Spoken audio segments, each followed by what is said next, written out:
Hey folks, Ben here from the Fibreglass factory. Today I'm just talking to you about fitting a two-piece front spoiler. Just before we do that, do me a favour and hit subscribe so you can get notifications on upcoming videos. Okay, so this is off the Tirana, and when I fitted this, I wasn't overly happy with how it fitted, but I just did the best that I could with it. This is not our particular product. So what I did was it took me a little while.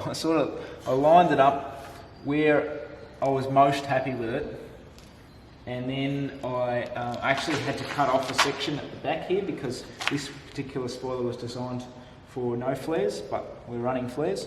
So we chopped off the back, and then what I ended up doing was I sat it in position, and I had the help of someone else, and they self-tapped into this particular spot here. I then lined this up, and I sort of held the other one there and worked out exactly sort of where I was going to go with things. Wasn't happy with how this was sitting, so we took a bit out of here because it was right up into the indicator, and we sort of added a little bit on that side just to. I'm still not happy with this, but the customer's happy with this because it's on a drag car, so he didn't want to pay extra for me to fill that in so that it blended up to the body. Okay, so we self-tapped that in, and then I put a self-tapper over here. I sat the others. I got the other spoiler sitting. We sort of fitted it all with self-tappers.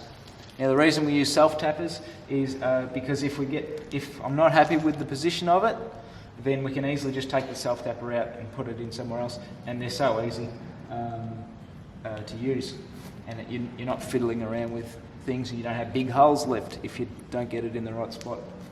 Alright, so after I'm happy with how it's positioned, now I had to make a little bit of a mod under here, just to the flares, just to get that to line up right. And that was sort of, as we were joining that, I put two bolts here. I don't know exactly how people normally do this, but this sort of sat right out, so I put a bolt there that pulled it right in, which was good. After I was happy with it all being done with self-tappers, that's when I'd pull one out, drill it to the size of these Allen key bolts, which was 6mm, and then I was able to thread our Allen key bolts in there. Did all of that, and then I'm relatively happy with how this has turned out actually.